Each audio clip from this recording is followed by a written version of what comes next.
Sir किसान सन्मान निधी योजनेअंतर्गत आपल्या कुटुंबाला बँकेत पैसे मिळतात का? मिळतात ना. मिळतात ना सर. तर आपल्याला हे जाणून आनंद होईल की आपल्यासारख्या 11 कोटींहून अधिक शेतकऱ्यांना मोदीजींनी सुरू केलेल्या किसान सन्मान निधी या योजनेचा लाभ मिळत आहे सर. हा मिळतोय की. सर आगामी लोकसभा निवडणुकीत आपण भाजप किंवा त्यांच्या मित्र पक्षाला पाठिंबा द्याल का? अजिबात नाही. नाही देणार का सर? अजिबात सुद्धा नाही. तर उलट 100-200 वळवणार, तुमच्या विरोधात मतदान टाकणार. सर कृपया आम्हाला सांगा ज्यामुळे आपण भाजपला पाठिंबा देऊ इच्छित नाही, जेणेकरून भाजप आपला विश्वास जिंकण्यासाठी अधिक मेहनत करू शकेल. सांगू का? तुमची काय तक्रार? हा सांगा ना. सांगतो मी. त्या फडणवीसला पहिले छोट, फडणवीसला सांगते हे पक्ष फोडायचे उद्योग बंद कर पहिले छोट. Okay sir. तुम्हाला माहिती नाही या ग्राउंड लेवलला आहे ना इतक्या शिवे देते त्या बीजेपीला आणि ह्या फडणवीसला बरं का. हा सर. इतका नीचपणा आहे ना. अनाजी पंतानंतर दुसऱ्यांदा पैदाशी झाली बामणांची. राग ना घेऊन देऊ बरं का. हा मेसेज माझा तिथपर्यंत गेला तरी चालतोय बरं का. हो सर नक्की. बरं का. इतका खडखलासपणा आहे ना महाराष्ट्रातल्या राजकारणात. इतका गलिच्छ राजकारण ह्या माणसाशिवाय कोणी केलं नाही. आणि लोक याच्यापेक्षाही वाईट बोलते. तुम्हाला कल्पना नाही अजून. साहेब कुठून बोलताय तुम्ही? आम्ही मुंबईमधून बोलतोय. मुंबईमधून बोलतो ना. वाट लागणार आहे बीजेपीची महाराष्ट्रामध्ये पुऱ्या. आणि त्याला कारणीभूत फक्त हे फोडाफोडी बरं का. ओके. अहो इतका खडखलास मुख्यमंत्री ना. आता याच्यात वाट अजित पवारची एकही जागा येत नाही, शिंदेची एकही जागा येणार नाही. तेच फडणवीस आणि बीजेपीचं होणार आहे येणाऱ्या काळामध्ये. माहिती का तुम्हाला? समजलं का? ही तुम्ही जमिनीवर जरा येऊन ऐका थोड्या गोष्टी लोकांच्या.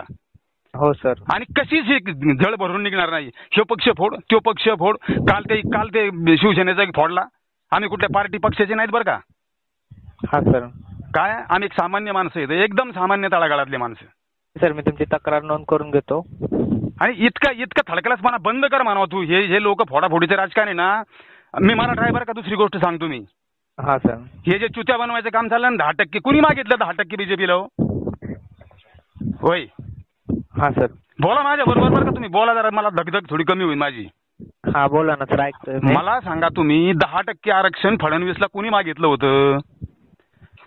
फडणवीस सरकारच्या ऐका एक मिनिट. फडणवीसनी मुख्यमंत्री असताना आरक्षण दिलं होतं. तर ठाकरेच्या काळामध्ये कसं काय गेलं मला जरा ते बी सांगा.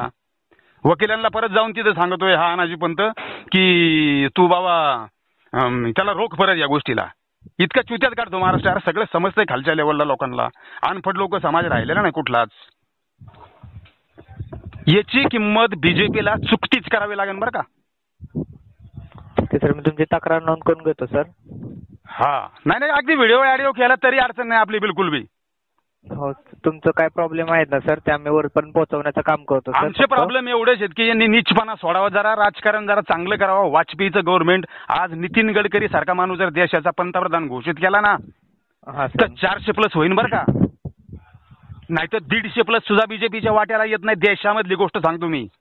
हो सर. महाराष्ट्राचा विषय सोडा. बीजेपी गेली तळागाळात गेली, फार आऊट झाली.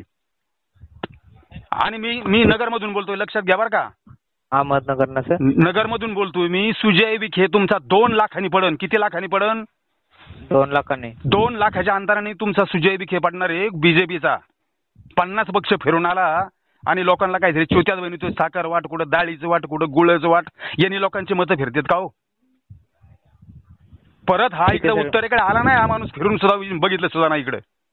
ठीक आहे सर मी तुमची तक्रार नोंद करून घेतो सर. हा मी सांगतोय ते. मी ऑल ओव्हर महाराष्ट्रावर जर बोलायचं म्हणलं तर 5 मिनिटामध्ये टोटल मी सगळे 48 मतदारसंघाचा हिसाब सांगेन सगळा. हो ठीक आहे सर मी तुमची तक्रार नोंद करून घेतली सर. ह्याच्यावरती काहीतरी उपाय निघेल. आपला वेळ दिल्याबद्दल धन्यवाद सर. तुमचा दिवस शुभ जाओ. Okay thank you. माझा मेसेज पाठवा फडणवीस पर्यंत. हो नक्की सर. तक्रार नोंद करून घेतली. ओके ठीक आहे. हो.